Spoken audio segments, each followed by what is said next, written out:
ñu ngi leen di nuyu di leen ziar di rafetlu dérangement bi ngeen ñëw fii tey ci commune Koungheul nga xam ne bu ñuy xool commune yi gën a des gannaaw ci politique Koungheul ci la bokk. maa ngi tudd Ndeye Fatou Ndiaye bokk ci zone volontaire yi su may wax damay wax en tant que jeune su may wax ci Koungheul damay wax en tant que jeune ci ni ñàkk a gis seen bopp ci politique gu Koungheul gisuñ seen bopp ci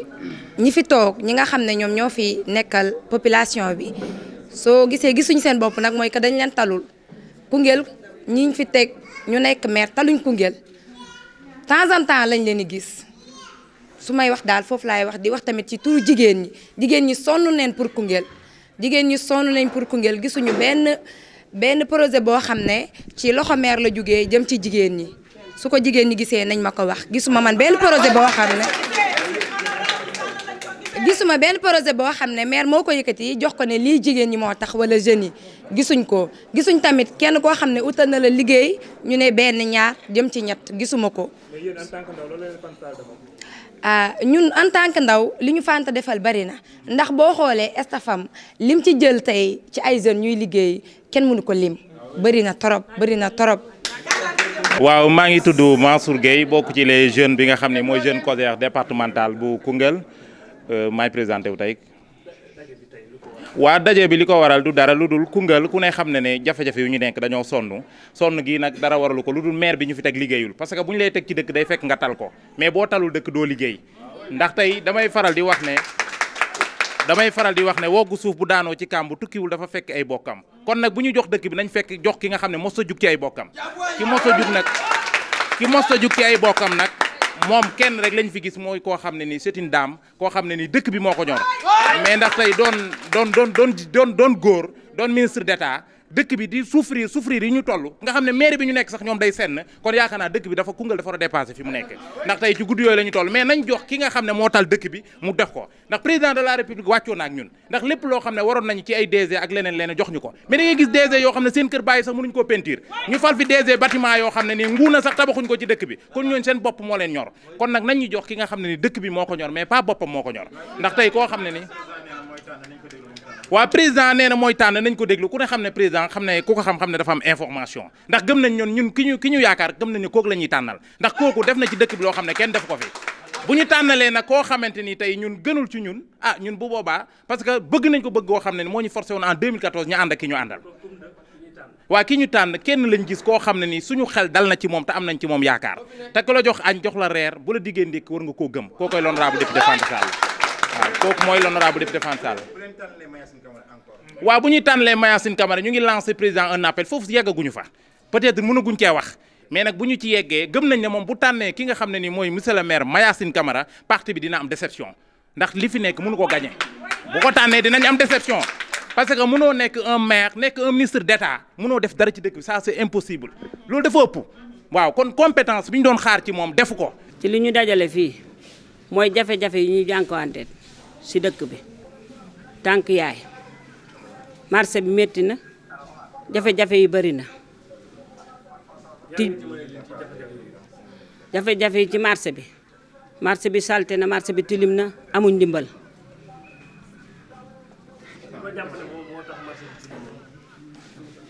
ci liggéeyu maire moo des rek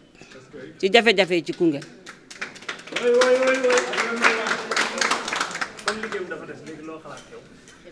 ñuy ñaan président de la république ne comme ñun jigéenu Koungheul yaay xale yi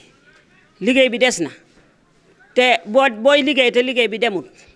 ñu ñaan changement bi nag ci président lañ koy ñaane ndax joxoon nañu premier mandat ñu jàppale ko ci mu joxaat ñu deuxième mandat ñu jàppale ko ci gisuñ ci suñ bopp dañuy ñaan changement. Moutarou Diallo la responsable jeune COJER départemental de Koungheul. ñun nag lu ñu tabb fii nii mooy que li nga xamante ne tey def benn point de presse par rapport ak les élections locales yi nga xamante ne moom lañ jëm parce que ñun dañoo nekk ak le président de la République depuis 2008 ñu àndi seeg moom liggéey bu rafet en 2014 ñu gis le président de la République jël ki nga xamante ne mooy le maire mu tabb ko mu nekk ci mairie Koungheul bi mais gis na ne 2014 ba léegi amul dara loo xamante ne lu concret monsieur le maire def na ko ci biir département ci commune de Koungheul su amee rek wax leen ma.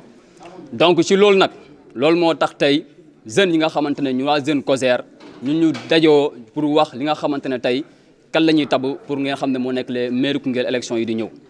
parce que tey président avec tout le respect qu'on vous doit ñun dañoo bëgg tey ñun il est temps que ñun jeunes yi nga xamante ne ñu nekk biir Koungheul ñun dañoo bëgg le président de la république mu bàyyi ñu atum ren gii ñu tànnal suñu bopp. parce que tamit ñun Koungheul ñun ñoo fi nekk ak ñi nga xamante ne moom mooy leadership yi nekk fii nii mais tamit leader yi nga xamante ne mooy le président defal na ko waa Koungheul parce que Koungheul président defalu leen dara am loo xam dafa lépp defal na leen ko mais leader yi nekk fii nii sont incompétents donc loolu nañ ko waxte dee. léegi ñun nag jeunes yi ñun dañoo sonn suñu yaay dañoo sonn suñu papa yi dañoo sonn maa ngi ñëw foofu dañoo sonn kon donc tey population Koungheul dafa am seen yoo xamante ne tey war nañ ko mën a dépasser tey mënuñu jël li nga xamante ne maire bi nga xamante ne sur le plan infrastructure amul dara loo xamante ne def na ko fi lu concret sur le plan social et intellectuel am na si jeunes yoo xamante ne sont menacés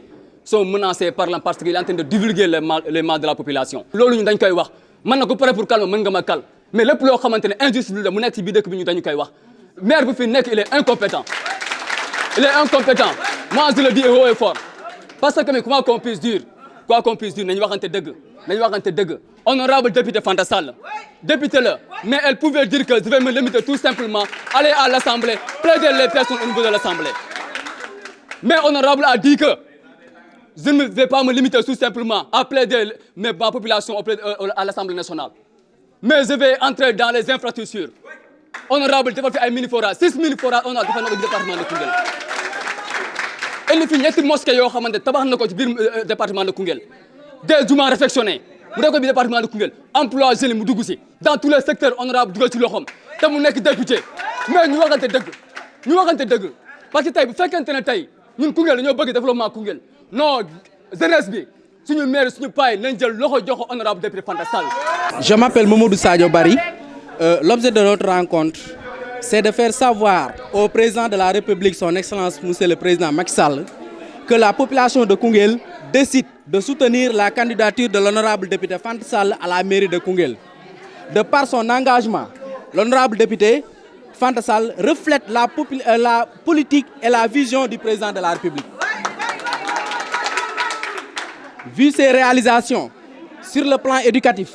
elle a octroyé des équipements au lycée de Koungheul, aux écoles élémentaires, au CM et à l'IEF de Koungheul. Elle a aussi plaidé pour un deuxième lycée à Koungheul. Sur le plan sanitaire, elle a offert des ambulances, des médicaments, des lits, des équipements aux postes de santé et au centre de santé de Koungheul. Elle a permis aussi au centre de santé d'avoir un groupe électrogène, mais aussi elle a donné beaucoup de masques à la population de Koungheul et à toutes les structures de la commune. Elle a apporté des innovations sur le plan sportif, des mises qui varient de 1,5 million à 3 millions navétanes. Elle a permis aux femmes d'être autonomes en les octroyant des financements de plus de 30 millions, des sessions de formation, des centaines de chaises, des nattes, de bols offerts. Construction de plus de 6 mini-forages à Koungheul pour sortir les populations de la carence en eau potable. Des chaises roulantes aux handicapés. Nous exigeons au président de la République d'investir l'honorable député Fanta Sall à la mairie de Koungheul parce qu'elle est un mage et une visionnaire que tente d'amener la population koungheloise au bonheur et au progrès. Merci.